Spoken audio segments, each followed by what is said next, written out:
minyak bumi. Aku Giza Nirwansyah yang bakal ngejelasin tentang pengganti minyak bumi. Nonton terus ya.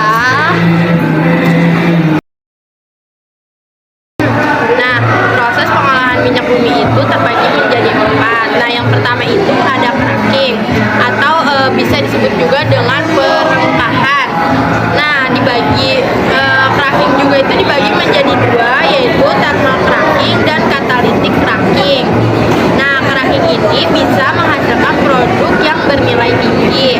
Nah, yang kedua itu ada reforming. Reforming ini proses mengubah fraksi buruk yang lebih baik, ya, itu yang kedua. Nah, yang ketiga itu ada blending. Blending ini adalah proses pencampuran fraksi bumi dengan senyawa kimia untuk meningkatkan kualitas dan mutunya. Ketiga. Nah, itu baru 3 ya. Nah, yang terakhir itu ada treating.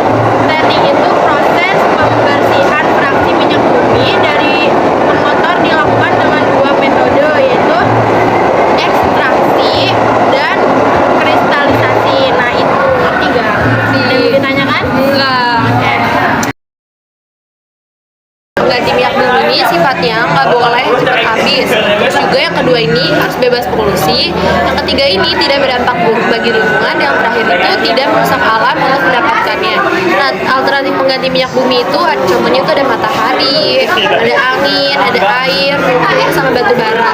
Matahari ini, kenapa matahari? Karena matahari ini merupakan penghasil. Kenapa matahari? Satu matahari. Kenapa matahari? Karena matahari ini merupakan penghasil energi terbesar.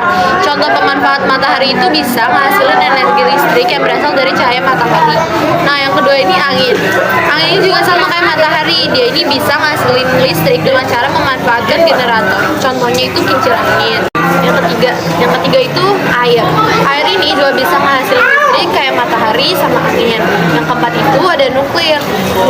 Dari energi panasnya nuklir ini bisa menghasilkan listrik dengan menyalurkannya dengan turbin.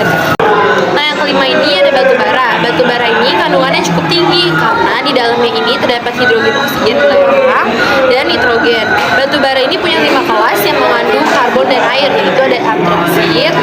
Yang kedua ini bituminus. Terus yang ketiga subbituminus. Yang keempat itu lignit, dan yang terakhir itu gambut. Batu bara ini lebih murah dari LPG, tapi dia ini banyak ngeluarin efek negatif karena saat batu bara dibakar, ini tuh ngeluarin oksida belerang dan oksida nitrogen yang berbahaya bagi kesehatan. Tuh, ngerti nggak? Udah berbahaya ya, baik? Iya, berbahaya. Jadi nggak